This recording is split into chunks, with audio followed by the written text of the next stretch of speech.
Aitor Urtasun hasi naiz, Buztintxuriko Osasun Mental Zentroko gizarte langilea. Nire hitzaldian, gizarte langileok osasun mental sarean ditugun, ematen ditugun zerbitzuak azaldu ditut.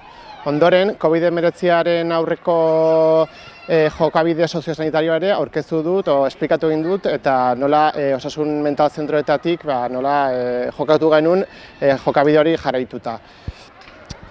Ondoren, garai hortan, pandemia garaian bizi izan ditugun egoera ezberdinak komentatu ditut, eta azkenik 3 hausnarketa planteatu ditut, ez? Alde batetik, arreta telematikoa, presal gauden edo ez, arreta telematikoa emateko.